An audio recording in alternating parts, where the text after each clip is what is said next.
Buckle up, Tom. We are taking a joyride through the music of the Cars today on the world's most gracious podcast, Courtesy Listen. Welcome to Courtesy Listen. The podcast that explores an artist's entire catalog. We'll listen to every studio album and any other essential recordings, sharing our thoughts along the way. Some of those albums will be good, and some will be bad, but they all deserve a courtesy listen. All right, Tom, welcome back. This episode, we are discussing the Cars, which I don't know about you, but I found quite humorous once I got listening to the discography. I was moving through these albums and I was like, I talked so much smack about 80s music last episode when we talked about Stevie Nicks' solo career. And here we are. We'll move right smack dab into the 80s. So to me was quite humorous. We'll see how it goes. Let me just say on behalf of the 80s, the 80s accepts your apology. Yeah. It's good when we can admit we were wrong about something. So I applaud you.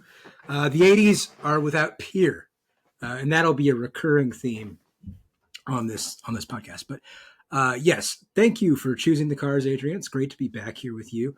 I'd like to say up front, I'm coming live from hosting a girls' sleepover. Your daughter, among others, are here. Yep. It will probably be loud. One. Yeah, it'll probably be loud at various points. So my apologies at our unannounced guests throughout. But no, always great to be back. Really been looking forward to this one. We've had a couple of false starts and things come up with recording, but I've really been dying to get these takes out, on That's the great. Cars. Great. Well, hopefully they haven't cooled down during our waiting time. They're still hot. No. Perfect. Well, yeah, let's get right into it. So the Cars, a little bit about the Cars for those that don't know, formed in the mid-70s, 1976. We have the same pretty much lineup through the whole get-go. Rick Ocasek, Benjamin Orr, Elliot Easton, Greg Hawkes, David Robinson. A number of these guys had been in bands together. These two in this band previously, those two in that band previously, all kind of played around a little bit. And they found their way together, formed the Cars. So yeah, the first album, 1978, The Cars, self-titled album. Tom, what did you think of The Cars? It's certainly songs. They're songs that I was familiar with growing up, I think, just from the radio and such, especially, their 80s work those were radio staples when we were young. But if you had asked me, like, what do you think of the Cars back then? I didn't know the band by name, certainly. It's just, I knew them by song. But yeah, I think you appreciate when you go through their catalog, like, man, they had a lot of hits. I don't think even now, I don't think I fully realized how many hits they had in a short span of time, which is pretty interesting. I also, until we did this exercise, I didn't realize they had two main vocalists who alternated by song. I think I assumed that Rick Ocasek sang everything and just that he had a very, a voice that could do a lot of different things, right? Right. But no, it makes perfect sense now that he and Benjamin Orr traded off. And that's I would say Rick Ocasek, I feel like he did more vocals. Yeah. He was the main vocal. It wasn't an even. But some of their biggest hits, I would say. Or Benjamin Orr. Arguably, their two biggest hits were Benjamin Orr, which is fascinating. Yeah, for sure. Yep, absolutely. Top tracks from this album, anything stand out to you? What do you think? Oh, are we doing the first album? I thought we were doing the intro. Yeah. Oh, the Cars, the album, the Cars, the band. Yeah. First album. Okay. What do you think? First album, 1978. The Cars. Yes, it was a classic. I mean, it's always fascinating to me when a band's debut album is so polished. We talked about it with Stevie Nicks' first solo album, but she was already a veteran of Fleetwood Mac at that point. So it's not surprising that her first album was the classic that it was. With the Cars, it's incredible because you know, this was their first major album for any of them. Right. Yeah, it's loaded. It's absolutely loaded with hits. My best friend's girl, which I always got confused with that Rick Springfield song, Jesse's Girl. Yep. There was, of course, Just What I Needed, fabulous song, which is a Benjamin Orr song. Benjamin Orr. And I would actually say that Benjamin Orr has a better voice. Yes. They have kind of similar voices. Their voices are not terribly dissimilar. And just upon, if you were just listening, at least for me, if you're just listening through each album, you can't just pick out which songs are Rick Ocasek. Some of them you can. I think Rick Ocasek has more of that kind of like robotic kind of 80s voice. Can I start throwing the term around already? When he's trying to, maybe when he's doing his shtick. Yes. That's the thing. Rick Ocasek, I think their voices are not that dissimilar. It's that Rick Ocasek does like this kind of like corny Buddy Holly thing that honestly gets tiresome. We'll get to that. We'll get to the albums on which it gets tiresome. But for this album, it's pretty fresh. The term that kind of comes to mind with the Cars in general is, I would say, like retrofuturism. Yes. And kind of like, if you're familiar with the video game franchise that's now a show, Fallout, it kind of imagines what if the idea of the future from the 1950s actually became the future. And I feel like this, a lot of their music is sort of like the rockabilly 50s style, but with like beeps and bloops and things like that. And so it makes it sound futuristic. Yes. All of these kind of like random sound effects that, they're thinking like, oh, this is going to be what, how computers work in the future or how machines work in the future. Right. And it's all these random noises for people that aren't familiar with the Cars. Kind of, random. Synthesizers are getting, more into music, more than guitars here. We're getting into new wave, right? So there's a lot of this kind of stuff happening where you're like, what is that? And it's a synthesizer playing some sort of funky sound, right? Rather than a guitar tone or something like that. Yeah. So you mentioned a lot of good hits from this album. My Best Friend's Girl. Well, really, Good Times Roll, My Best Friend's Girl, Just What I Needed, like all of them. You just roll those right opening down the list. That side A of this album's a monster. Yep. Yep, definitely. For the people that say, like, when you meant, oh, you like the Cars? And they say, oh, I don't know any Cars songs. It's like, yes, you do. You do. And they are all right here, starting out this album. I feel like there was a lot of variety as far as sound goes on this album. You have like new wave, obviously. You have kind of like this ska feel on Don't You Stop. You have kind of this rock feel on some of the songs. So a lot going on. You mentioned how this is their first album and they, it's like, wow, what a surprise that they were able to put together such a great first album.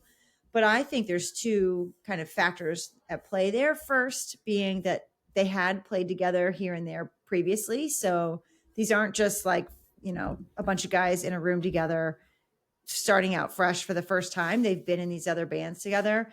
They also had an incredible producer working with them, starting with this album, Roy Thomas Baker, who produced, a bunch of Queen albums and a bunch of other albums previously for big name bands. I didn't know that. British guy who moved over to America and then got started with them and then would later produce a bunch of big name American bands for years and years and years. Right after the Cars, I think he produced for Journey. He produced some albums for Smashing Pumpkins way down the road. So, really? Yes. Yeah. He's had a long career. So, what this albums did he produce? Not ones that I'll have to. Next episode, tune in next episode. We will tell you what Smashing Pumpkins album Roy Thomas Baker. Not the big name ones. Fascinated by this. Yeah. Not the big name ones, but So they're not just like, five guys thrown together like in a garage somewhere. They have some history. That's a good point. The other point that I wanted to make about this album was they can also shred. And by they, I mean Elliot Eastern.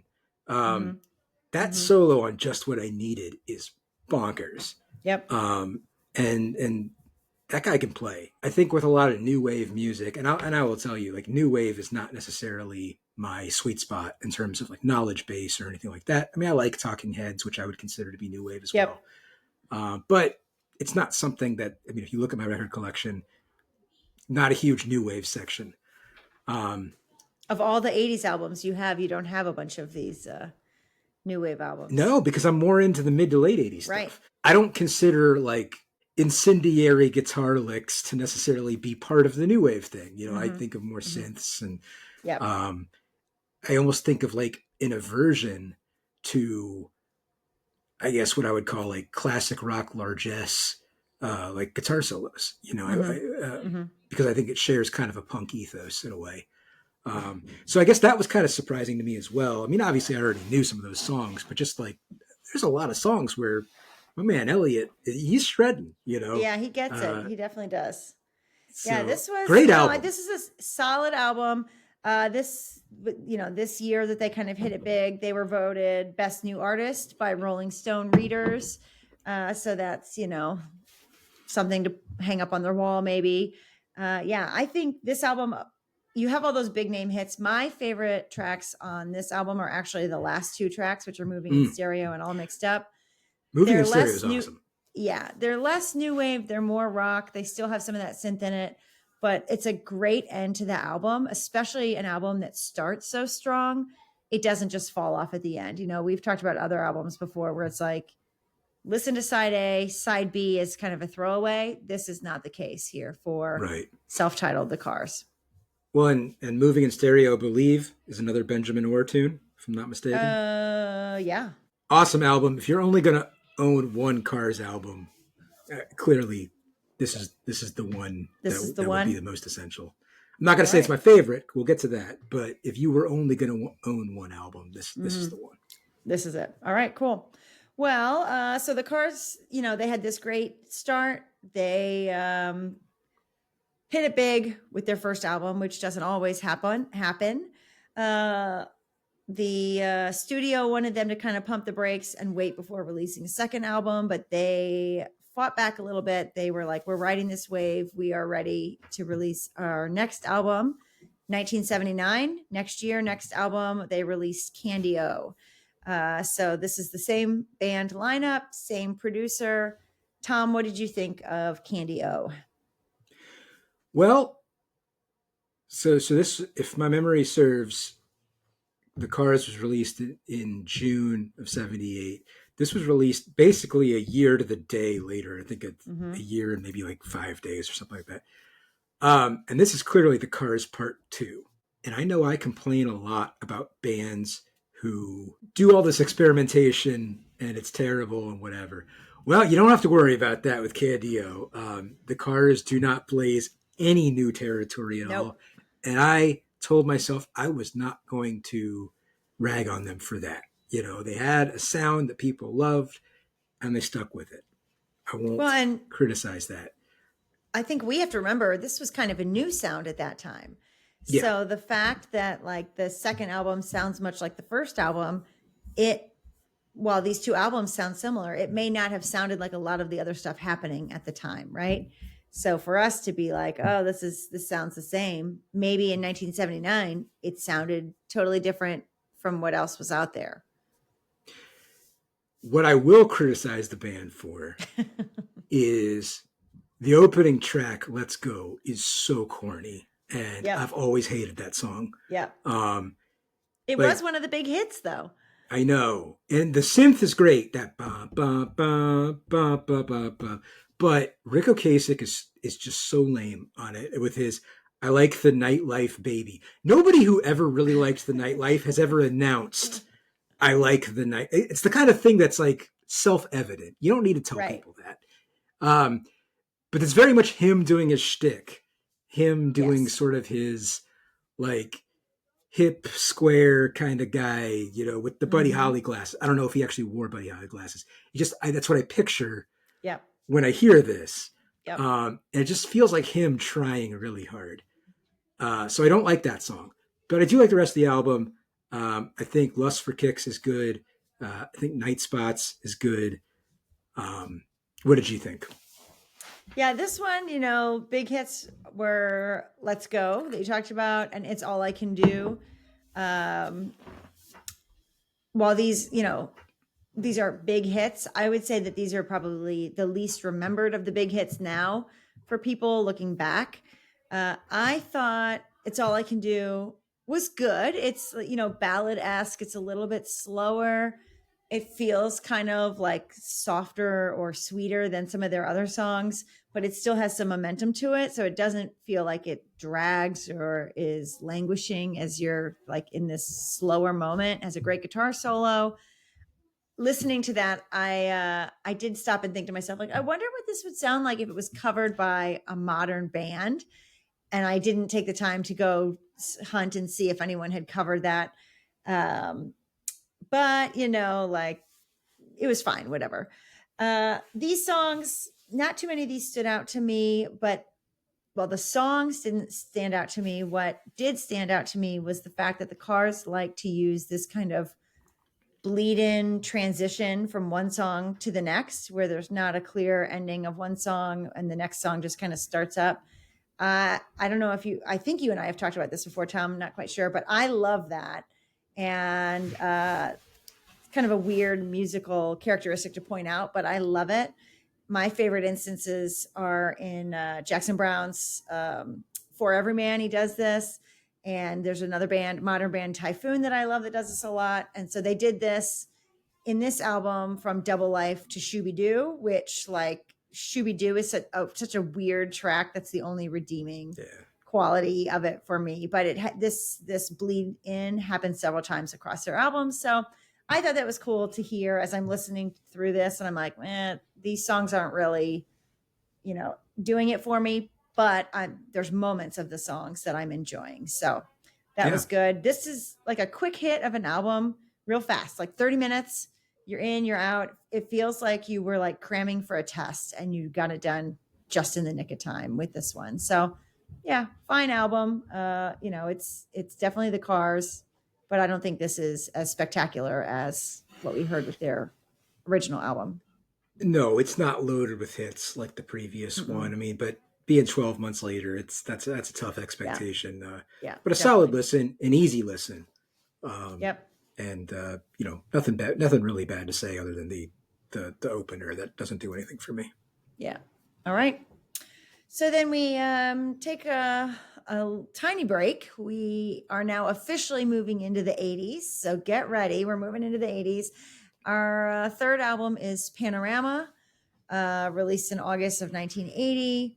Same lineup, same producer, maybe the same album, the same sound, right? We'll talk through that. This one is a little bit less upbeat, a little bit heavier and more aggressive. So what do you think about Panorama? Well, I mean, this is kind of viewed as like their darker album, I guess, or at least as dark as the Cars get. Slightly more experimental, particularly on the opening track. They're kind of doing like a Talking Heads thing. Yeah.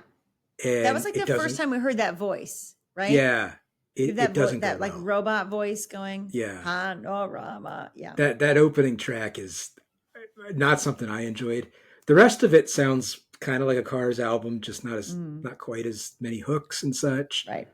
The main point that I wanted to make about this album, or not the main discussion point, I guess I had was, I think in general, so much of when you listen to an album and like your impression of it is kind of where you are, who you're with, what you're doing, And for this album, I was traveling on business to Chicago, and I was listening to it in the back of an Uber, stuck in traffic. This is like a few weeks ago. Yeah, this is not. And I was like, not in kind the of. 80s. Yeah. No. Uber. Kind of on the cusp of being late because traffic was so bad. So I was kind of like a little panicked, I guess. I think I asked myself afterwards, like, did that have any impact on my listening experience? Like, did I dislike this album? Not dislike, but did I have a lower opinion of it? Right. Because I was stressed at the time or what? And I went back and listened to it again, and I was like, it's fine, but it still didn't really do anything for me. But that was one thing I kind of reflected on afterwards, was just not just for this podcast, but in general, so much of I think our first impressions on music are our surroundings and experiences and things like Yep. that. And so Yep. that was one thing that this kind of led me to ponder. Yeah. That's a great insight. Yeah, I hear you there. A lot of these, as we're kind of diving in and listening to, more songs or albums from bands that we haven't touched on before. It's funny, the things that I'm really like, oh, I love this. I don't love this.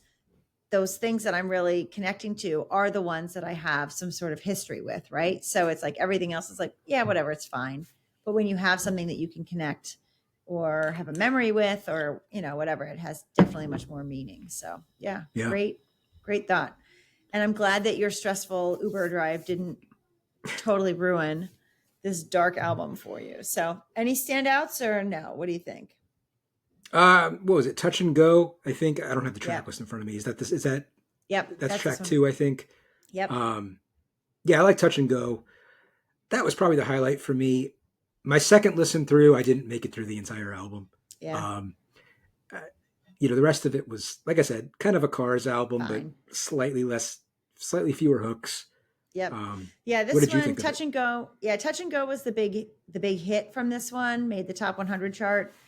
That's my favorite track on this one as well. The rest are, yeah, kind of whatever. The big flop though to me, like the standout flop to me, is there's a slow ballad on this one. You Wear Those Eyes, which is kind of an interesting one because we have Rick Ocasek and Benjamin Orr sharing the vocals, which doesn't happen too often, and sharing the lead vocal part. Usually it's one or the other, but it's like really slowed down. It's like it feels like it's dragging, and most of the vocals are kind of spoken, kind of like a real swarmy guy at a bar. This one is just, that one was totally like, no thanks. So Yeah. whatever. Yeah, this album, I feel like maybe they're losing a little bit of steam. I don't know. This It not the top of the top for me. it felt that way, especially if if you're trying your best to listen to it in a vacuum and not take subsequent Mhm. albums into account. Right. But yeah, you figure their first album came out 12 months after or their second album came out 12 months after the first. This one came out 14 months after that. If they had maybe recorded this one sort of in between the other two and just made this their second album, there's probably a great album in there where you took the best from Candy-O and the best from Panorama, and Yeah. the lost Great Cars album. Yep. Alas. Well, can't go back. Hindsight is No. 2020, I suppose. So, all right, that moves us right along. We are now to their fourth album, "Shake It Up," which was released in November 1981. Still the same lineup. A lot of bands are not same lineup here 4 albums later, right? Same lineup, same producer. This one is much poppier than previously released. Some critics panned this, some loved it. It was made some best of lists. So that's always funny to me when you have some critics saying like, 1 star, and then it's also on a best of list somewhere. Yeah, but what did you think of Shake It Up, Tom? Yeah, I did think that this was a return to form of sorts. That opening track, "Since You're Gone," is Yes. great. That is a Awesome. great song. Yes. For my money, that's the best opener of any Yep, Cars same. album. Although Do you know I took why? a note. Do you know why you like that song so much? I have a note here, but I want to see if it's the same thing you're going to say. Okay.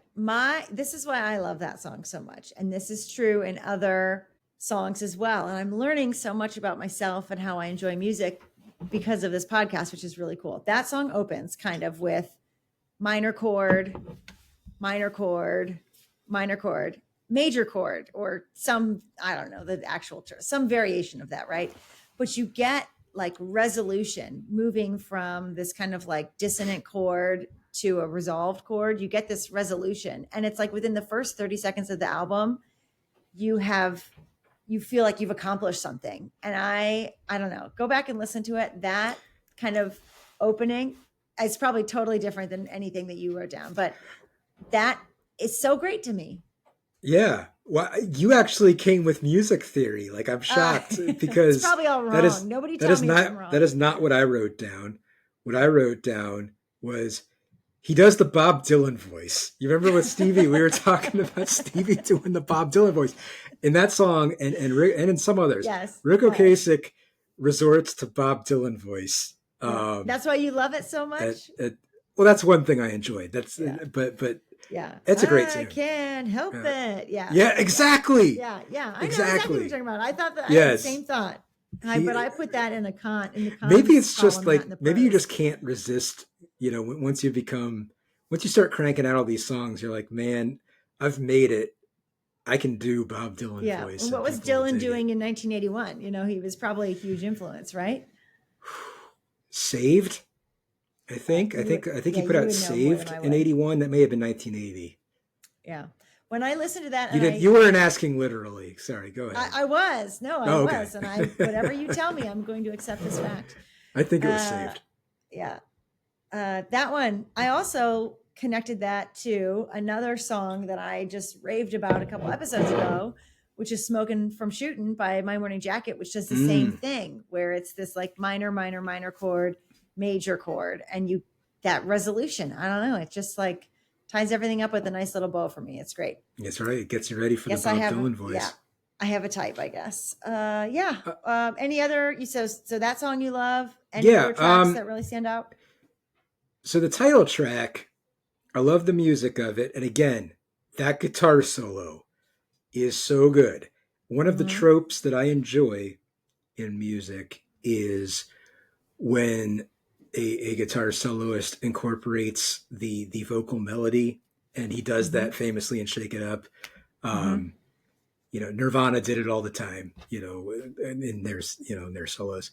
But I like that. However, the lyrics are so stupid in Shake It Up. Like I just can't, it get cringily bad, Yes. Cringily is many of their lyrics are stupid, which I will have a callback to later yes. down the way.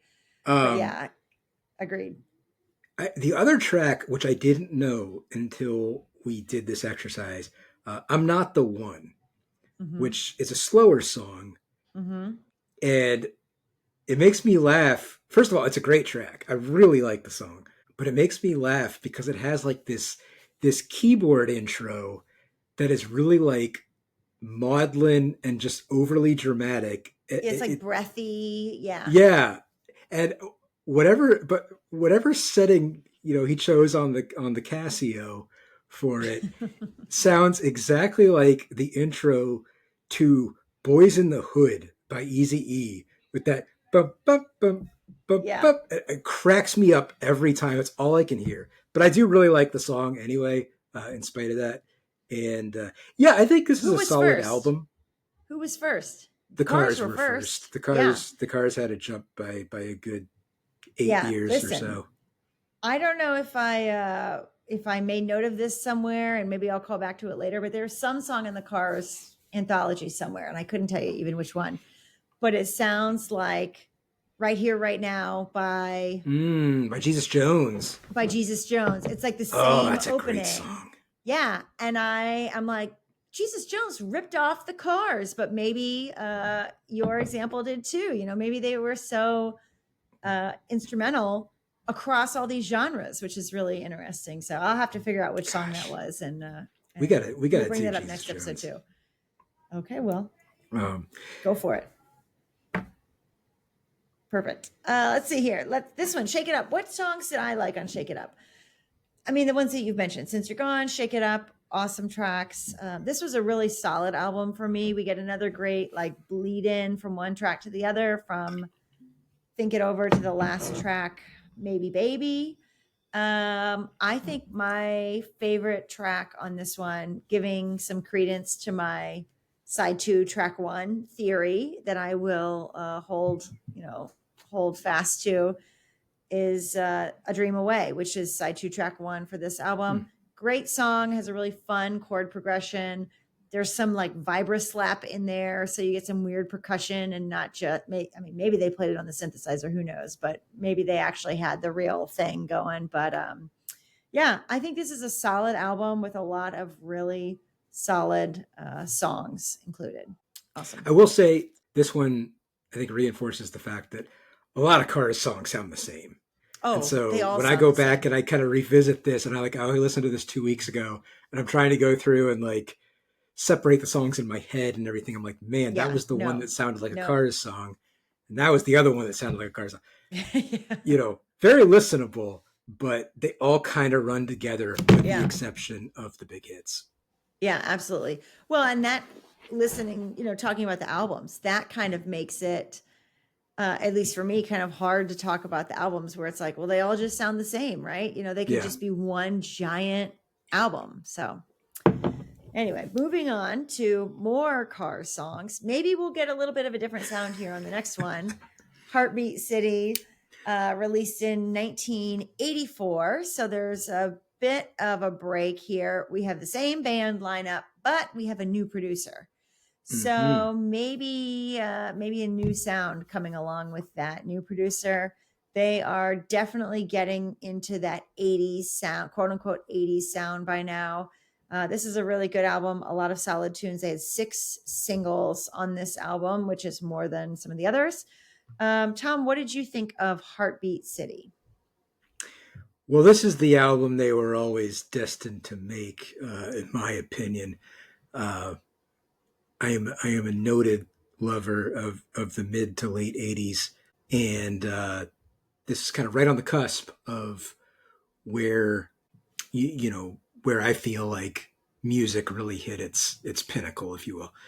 This is the Cars. There is a longer layoff between from this album to the previous than they've ever done before, and holy cow, they have changed with the times. This is the first album that sounds markedly different than the previous ones. Just the production, and obviously they have a different producer. The production sounds like an 80s album, instead of sort of this late 70s cheap trick power pop that I feel like their albums have kind of sounded like up to this point. And it's great. It's an awesome album. Of course, the big hits, You Might Think, was a big hit. That's an awesome song. That is my man Justin, that is his karaoke staple. He will bring the house down. Interesting. With that. You said You Might Think? Yeah, that You Might Think, yeah.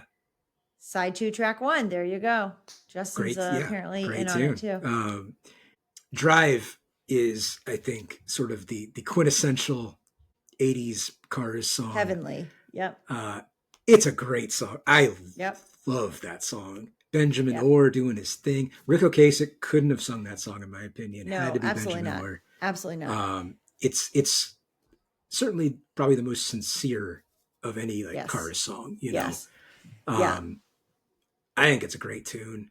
I love kind of how they introduce sort of that background vocal part, like midway through the song, like on the first chorus, you don't have all those background vocals and it kind of builds. I think that's really cool. There's nothing I would change about that song. That song is perfect. Interesting cover of that song by Deftones. Not as good as the original, but worth checking out. Check it out. Interesting. But also, I mean, the other tracks are great too. Magic is an awesome song. Yeah, big hit. Yeah, it's a lot different than their previous work, but I'm really fond of the album. Good. How about you? Yep. Yeah, this is an album. I enjoyed this album a lot. Again, if you think you don't know Cars songs, well, you know some of these songs you mentioned, all the ones you mentioned. You Might Think, Magic, Drive. I didn't really realize that Drive to me sounds so different from their other kind of songs that I didn't realize this was a Cars song until I was listening to this, and I was like, oh, this is the Cars too. I mean, they have so many hits that I was like, oh, add this one to the list, I guess. Yeah, I didn't really know that this was them. I hadn't really listened to the Cars a lot before this. I just always heard, I knew some of their songs and I heard how great of a band they were. That's what really prompted me to choose them from this episode, is wanting to dig in, not the fact of I'm their number one fan and I want to share that. So I'm glad that we got to do this.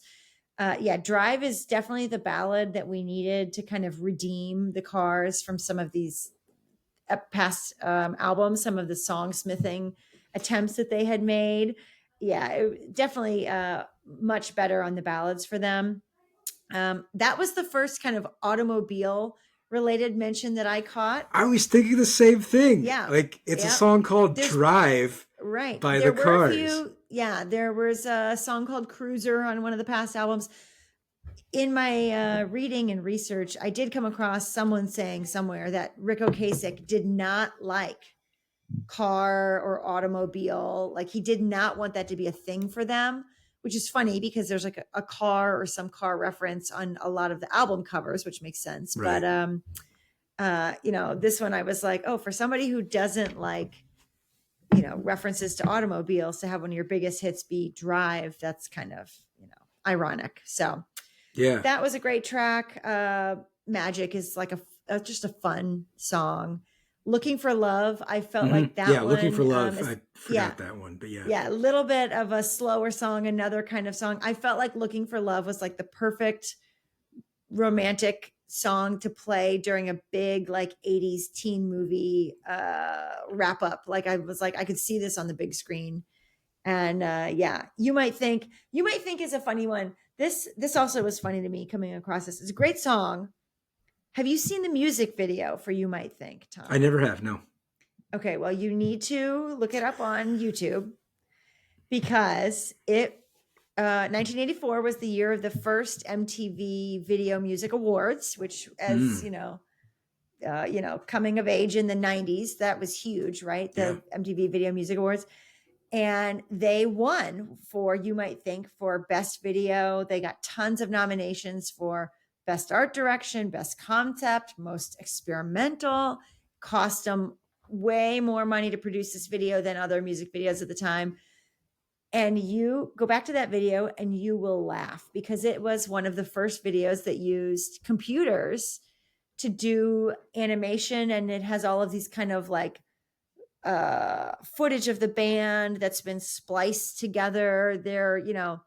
There's a woman in a bathtub and the band is about this big standing on a bar of soap, like floating in the bathtub, just crazy things. Rick Ocasek is a fly. His head is on a fly's body. He's flying all around. Just really, really quirky. That is like the pinnacle of 80s music video. So I suggest everyone check that one out. But yeah, this Heartbeat City, great album. I really enjoyed this one for sure. Agreed. Awesome. All right. Next up, after Heartbeat City, 1984, there is a greatest hits album in between Heartbeat City and our next album. I do just want to mention the greatest hits album, the compilations. I think they had like more of these compilations and greatest hits albums than studio albums. So we have a greatest hits album thrown in there. I think they knew what they were doing by putting that greatest hits album out in 1985, because then we have a couple albums left that there's no need to include anything from these later albums in the greatest hits. So 1987, we have Door to Door. This was their lowest charting album of all of them. Several of the songs are older tracks that were written, a decade before that they've kind of pulled out of the closet. I feel like they're losing steam here. What do you think about this one, Tom? Yeah, I mean, never mind losing steam. Like the steam is long gone. It's really shocking considering they were at their commercial peak on Heartbeat City in 1984. And then the very next album, you can always tell when a band is like struggling to stay relevant.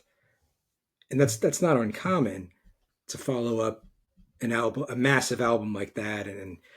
But like to just be, you listen to this and you're like, man, is this 5 albums later? Yeah, right. Like they are out of ideas. And it's not obviously they've pulled these old songs out that right. There's a reason why they weren't included on the earlier albums. Don't pull them out. It's actually not as bad as I thought it would be. It's still a listenable album. I liked the single off of it. What's it? You Are the Girl? Is that what it's called? Yep. Yeah, I thought that was a pretty good song. The one that really made me laugh is the closing track, which is Door to door. the title track, Door to Door, because it's the hardest rocking song in the Cars catalog. Yes. And I swear the drummer is using like a double bass pedal. And I mean, it goes hard. That was kind of an interesting track. You know, Yeah, this album. revisiting. Go ahead. Go ahead. You finish. Go ahead. Go No, I ahead. was just going to say, revisiting what I said earlier about so much of it being kind of where you are and what you're doing. Uh, I was walking around on a separate business trip. I was walking around Las Vegas listening to this album, walking through casinos on the strip. Um, and so, conversely, perhaps that raised my opinion of this album because I didn't go back and re listen to it. But I remember thinking, like, this album's kind of fun. But I wonder how much of that was all of the trappings of Las Yeah, the Vegas. lights and the money that you were winning in Yeah. Vegas. Yeah, for sure. Yeah, this album to me is all over the place. You have like some new wave, you have kind of some more like 80s gimmicky type things, harder rock, like you mentioned. I felt like, and forgive me because I don't really, again, I'm not a big fan of the 80s. I don't claim to be a genius on any of this, but I felt like the guitar in some of these were kind of like a knockoff, like Van Halen almost. Like they just, it didn't sound, it was not sounding like the Cars. It was the Cars trying to stay relevant. There's no standout tracks at all. It really felt like they were phoning it in. And, perhaps they were phoning it in because less than a year after they've released this album, they break up and we're never getting back together again. And they, claim to be done. So Yeah. that was Door to Door. Yeah. And it's hard for me to not enjoy an album that came out in like 1987 because that's like Yeah. That's that is my sweet so spot. close. Yeah. But Yeah. whew, I listened to that and I was like, well, I can't see putting this on again. Yeah, no, and you shouldn't. So we had that one, and then we have like 4 or 5, compilation albums that come through. We have a ton of that. Unfortunately, in the year 2000, Ben Orr passes away, the bass player and sometimes lead vocalist. But in 2011, how many years later is that? 24 years later, after Door to Door, they put out their final album, Move Like This. That one, they had said they would never reunite, but they did for this album. Instead of replacing Benjamin Orr, they could have brought in a session bassist or someone else to come play a big name. Maybe they call up their buddies and call in some big name guy to come fill in, but they didn't. They just had the people that were already involved in the recording, keyboardist Greg Hawkes and the producer Jackknife Lee, split the bass parts between them, which I thought was really kind of sweet and touching, that instead of replacing him, they just kind of took it upon themselves to play his parts. Maybe they just didn't want to split their royalties with anybody else, didn't want to cut anybody else in. But what do you think of Move Like This, Tom? I actually thought this album was better than it had any right to be. Still extremely listenable, which you would expect from the Cars, even after all this time. But it came out in 2011 and it really didn't sound dated. And I looked it up and I can't remember. I think Rick Ocasek produced it. Yeah, I think you're right. Or he co-produced. They brought in somebody else, but I feel like you're right. Yeah. But and of course, Rick Ocasek at this point is an established producer. He famously produced Weezer's first album and Weezer's third album, and many other albums in that span. So he now has credentials as a producer.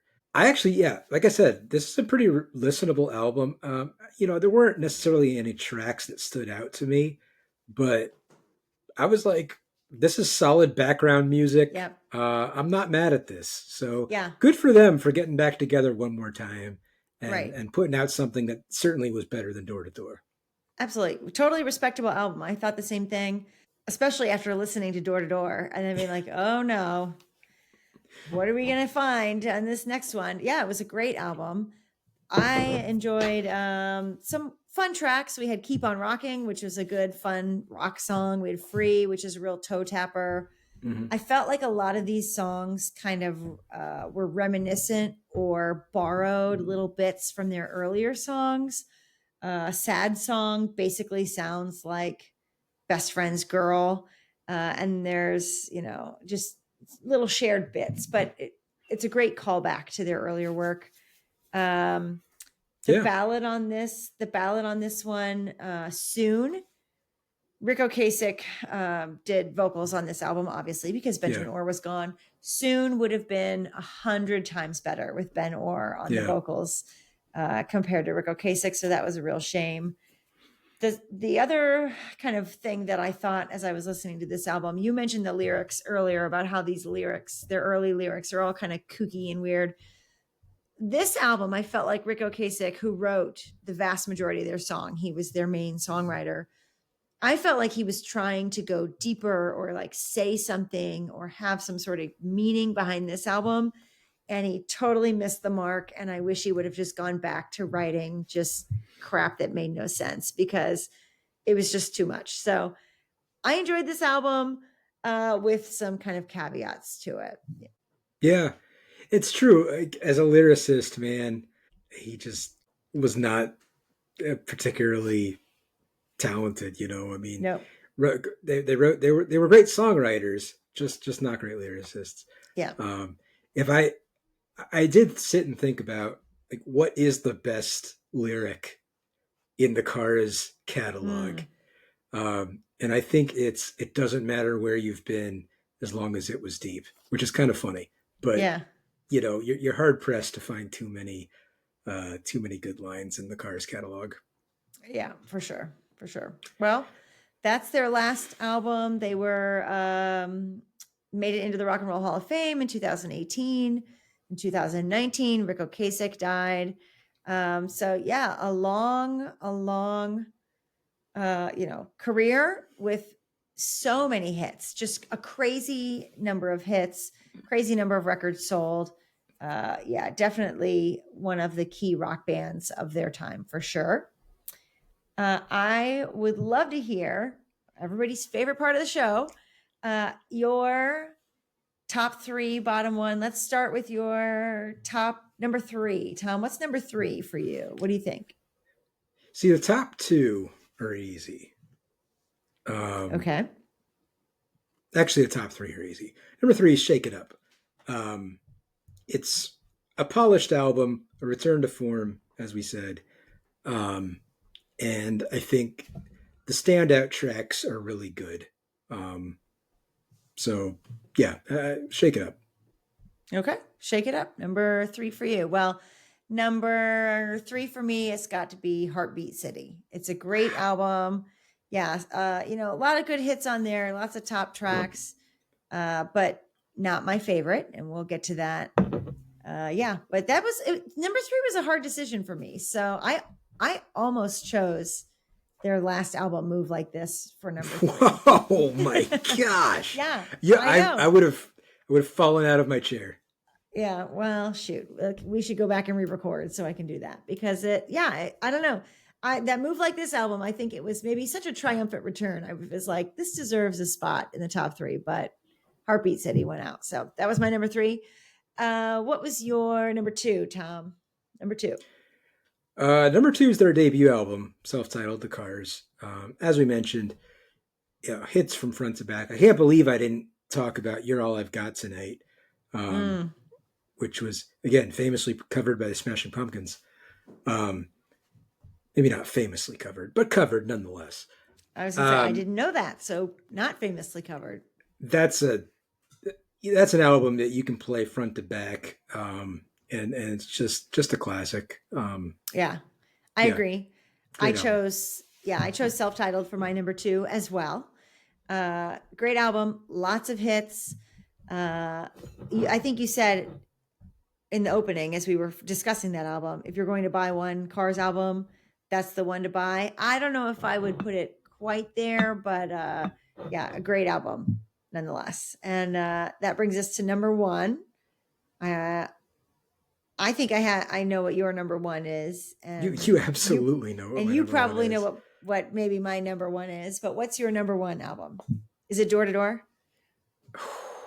That was that was either going to be number one or number four. Um, it was not number one. Number one, of course, is Heartbeat City. It not only is it loaded with hits, it just sounds like the kind of music that I enjoy. So yeah, great album, um, and a couple songs on there that just live rent free in my head. So Yep. easy Yep. decision. Yep. Well, I love that we are pretty aligned on this top three because my number three was Heartbeat City. Your number three was Shake It Up. My number one, without a doubt, hands down, Shake It Up. And I think for the same reason that you said that you chose Heartbeat City, that Since You're Gone lives rent free in my head. I love that opening track, and that was a great album, Shake It Up. I actually said to Andy, we need to find this on vinyl because that's one that I would find and buy on vinyl. So number one, definitely Shake It Up. Bottom album. I have a feeling that we're going to agree on this one as well. I think What do we you will. think? It's absolutely Tour to Tour. Absolutely. No question. Don't know what else needs Yeah. to be said about it. No. The question is, if I did happen across it and it was cheap, would I buy it? And the answer is maybe. What is cheap? It has to be like in the dollar bin that you can then get for 10 cents on First Friday at our favorite record store. If it was $8 or less, I'd consider it. No. Yeah. No, you cool. cannot. It's so No. hard to find vinyl from the late No. 80s, It's always. No, you can't. You would never play that. You would never true. pull it off the shelf and play it. No, save your $8. It would go next to Presents in my records that I never play. Yep. There you go. Which is a great lead in right into our next question. You got it on vinyl? What are these? Do you have any of these Cars albums on vinyl? What do you think? What's Well, happening the answer at your is house? sorta. I have the Cars Greatest Hits. I didn't think to grab it, and my house is now inundated with girls having a sleepover. So I won't be going to get it, but rest assured, I do have a pristine copy of the Cars Greatest Hits. Yep. As do I. And I also did not grab it. Yeah. Cars Greatest Hits. It would be interesting to go back and look at it. Yeah. See which tracks are on it after doing this and seeing if it's like, why did they put this or why did they leave that off? So maybe that'll be my homework for later this week is to check that out and see what's there. So yeah. And I'm looking for Shake It Up. So if you come across it, $12 or less, grab it for me. Well, I would also purchase a copy of Shake It Up. Okay. I would probably buy any album other than Panorama. I don't know that I need Panorama, but yeah, probably all the good songs from Panorama are on your Greatest Hits album. yeah, exactly. So, all right, very good.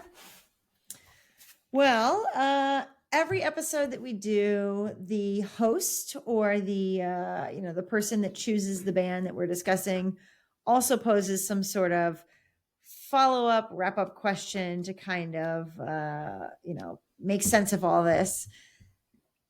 In talking about Stevie Nicks last week, as I was listening to the Cars this week, I talked a lot last week, talked a lot of smack last week about 80s music.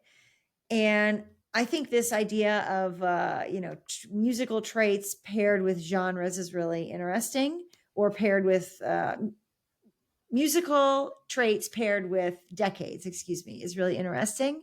So for you, Tom, you are so 80s, you love the 80s, and I do not typically. So are there any other that's so 90s, that's so 50s, that's so whatever, that's so decade musical trend or characteristic that you either really love or hate? What do you think about that?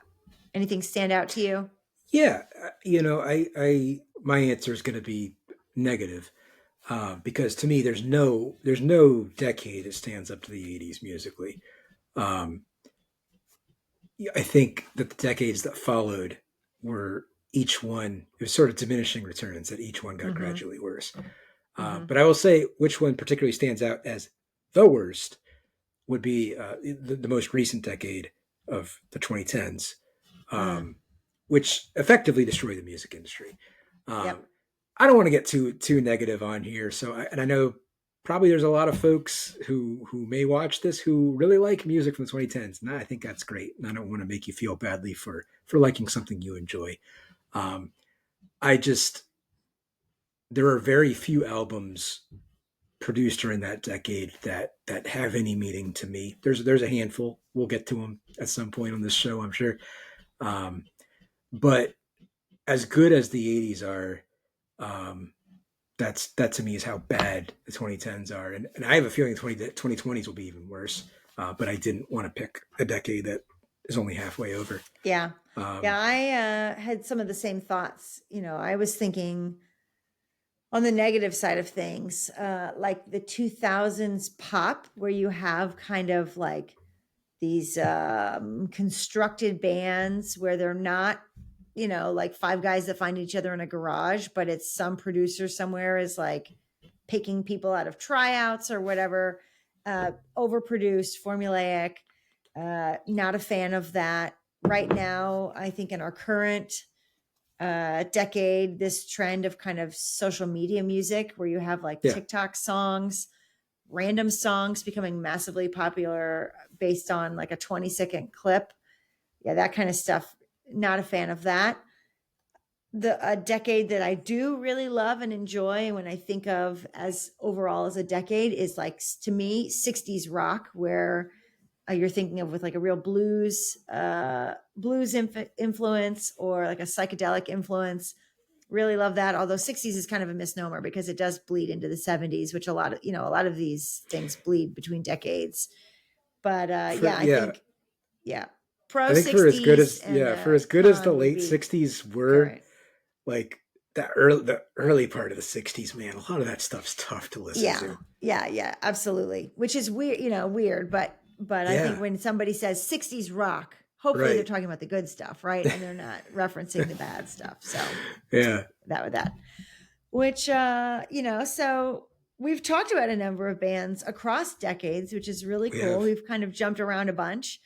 And we've been rating them as we go along. So our initial question that we're still holding strong to, better than Led Zeppelin, where does the Cars stand in your lineup of better than Led Zeppelin? And if you need a Yeah, reminder of what you've rated, Tom, you let me know because I know where we are on our I list. I'm still at the point where I can rattle them off, but it's going to get harder and harder as we go. Yeah, I had to go back and look. Um, I couldn't remember. to answer the initial question, no, the Cars are not better than Led Zeppelin. No, Let's not be silly here. no. Um, so number one spot is still Stone Temple Pilots. You know, Led Zeppelin coming in at number two. Um, Stevie Nicks still holds down the number three spot. I actually had to think between the Cars and My Morning Jacket. Um, ultimately, I kept My Morning Jacket at four, and I put the Cars Wow. number five. Wow. Only the Cars have more hits, Mhm. and I would say I like Drive better than anything in My Morning Jacket's catalog. But My Morning Jacket has like two albums that are like, iconic albums for me, and the Right. Cars don't really have any. So I had to rank My Morning Jacket, keep them at number four, Cars slide in Sure. at number five. Yeah, this is this is going to get to be a hard ranking Yeah. because we're not picking terrible artists for Hmm. this, Yeah. podcast. So it gets tough when you're starting to compare, and many of these we're comparing apples to oranges, right? Across decades, across music styles. So yeah, definitely being number five doesn't mean you're the worst. It just means, where are you in the grand scheme of things for that individual? I had Led Zeppelin as number one, going to stay. Stevie Nicks number two, going to stay. My Morning Jacket number three, going to stay. I'm sorry, Tom, I have to put the Cars at number four. and that moves Stone Temple Pilots down to the bottom of my list. That's, it's all right. It's all right. They're That's an why I had to give acquired taste. a long caveat about how that doesn't mean they're bad. They're just not number 4. So that's I respect that. it. Yeah, perfect. Well, thank you for discussing the Cars with me. Oh, this has been really awesome. It's been a delight. It was great to dig in and kind of listen through these albums. I feel, like much more knowledgeable now, which is cool. And not just about the Cars, but about kind of some tangential things as well. So I appreciate this exercise. I want to hear what's coming next. Don't we all? Well, it kills me to not do another 80s band because I have so many I want to do. But we've never done a 60s band. So we are going to the 60s. And early 60s, terrible early 60s music. No, but well, we're going to do the Doors. Okay.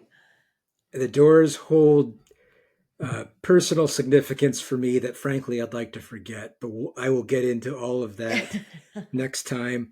That's great. They just to establish what we're going to cover.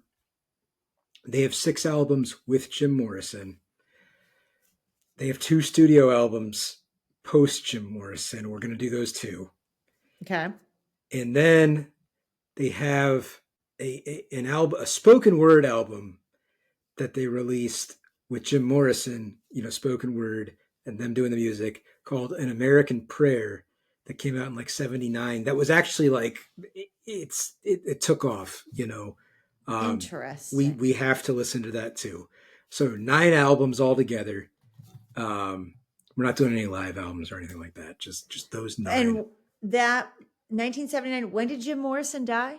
Early 70s. He died in 70, I think, 71. So this is post-death spoken word album. Okay, well, I'm looking forward to that, I suppose. You say that now, but I assure you, you will rue the day. It's the Perdita of the Doors catalog, perhaps. We'll get into it. Perdita's awesome. So, false. Well, thank you, Adrian. You hosted a wonderful episode. And we'll look forward to seeing everyone next time. Please consider commenting, liking.